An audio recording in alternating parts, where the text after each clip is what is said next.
बेफोर खोथाखौ लानानै आङो एसेबो माने गोसोआव बेबायदि आंनियाव साननाय फैयाखै।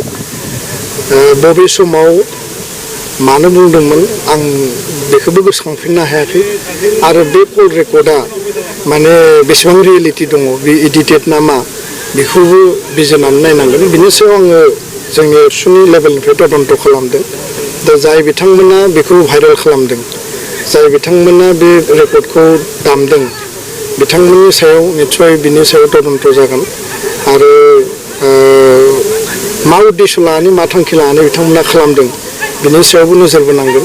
बबेबा टाइमाव बेबायदि माखासे खोथाफोर थासारिफोर फैयो जातिनि सार्थआव, इउनिटिनि सार्थआव मालाबा दुलाराय बर' फरायसा आफादा हारिखौ जोङो खौसे खालामनाय, हारिखौ जोङो बजबनाय आरो राइटखौ राइट रंखौ रं जोङो बुंनायनि थाखाय हाबा मावबोनांदों। दा बेखायनो बेयो गोजाम अडिअ जानांगौ, खिन्थु बेयाव माखासे एडिटेड फ्रेक्सन दङ आरो दिनै माने कम्पिउटार बा नोङो माने मा दिनै एआइनि आर्टिफिशियेल इन्टेलिजेन्स डिजिटेलनि जुगाव गोबां बेबायदि एडिटेड जायो।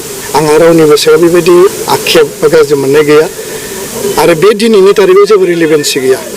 आरो स्पष्ट बाथ्राखौ जुदि बुंनांगौब्ला बर'नि मोननै रिजनेल राजखान्थि हान्जा इउपिपिएल आरो बिपिएफखौ ज' खालामनानै बा मोनसे बुजाबुजिनि आधाराव बर'नि जातीय सत्ता, अस्तित्व, थामोन्था रैखाथि, माहारिबादखौ लानानै आवगायलांनांगौनि थाखाय जोङो ग्रेटार इन्टारेस्टआव आपिल होदों आरो बिनि थाखाय हाग्रामा महिलारि बिथां, खाम्फा बरगयारि बिथां, रबिराम नार्जारि बिथांजों आङो अक्ट'बर दाननि फार्स्ट उइकआव आङो जिरायदों, सावरायदों, खोब गोथौयै सावरायदों।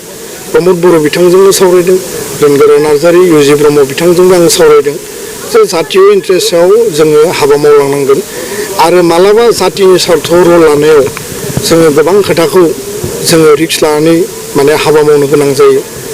शान्तिनि बाथ्राखौ जों बुंदों, सोरबाया अशान्ति बाथ्रा बुंदों, सोरबाया हिंसानि बाथ्रा बुङो, जों अहिंसानि बाथ्रा बुंदों, सोरबाया भाइलेन्सनि बाथ्रा बुंदों, जों नन भाइलेन्सनि बाथ्रा बुंदों, जोङो डेम'क्रेसिनि डेम'क्रेटिक सार्थनि बाथ्रा बुङो, सोरबाया नन डेम'क्रेटिक खोथा बुंदों।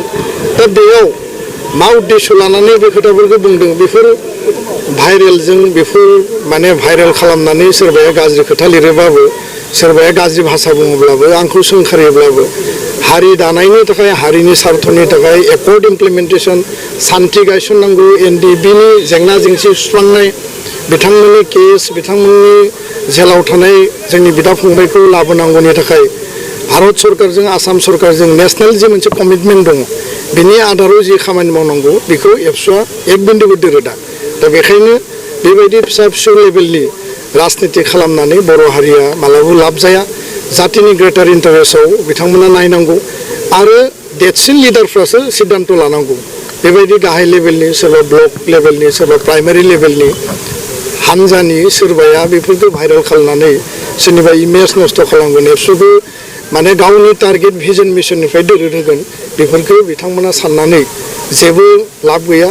बिनिफ्राय मायबा एक्सट्रिम ओंखारोब्लाबो आंहा बिनि सायाव कुनु पस्थायनाय गैया, खारन आं जातिनि सार्थआवसो। सोरबाया हिंसानि बाथ्रा बुङो, जों अहिंसानि बाथ्रा बुङो, सोरबाया नन डेम'क्रेटिकनि बाथ्रा बुङो, जों डेम'क्रेसिनि बाथ्रा बुङो आरो बेबायदि भाइलेन्सखौ जों लुबैया। शान्तिया जोंनि एजेन्डा आरो बर' हारिनि थामोन्था रैखाथि, सेफगार्ड सिकिउरिटि, बर' हारिनि जातीयताबादा जोंनि एजेन्डा आरो बे एजेन्डायाव बड'फानि आदर्शखौ लानानै हाबा मावलांगोन आरो जि ओंखारदों बिनि सायाव निस्सय तदन्त जागोन, बिनि सायाव निस्सय एक्सन जागोन आरो बेखौ लानानै उननि समाव जों हाबा मावलांगोन। गोजोन्थों।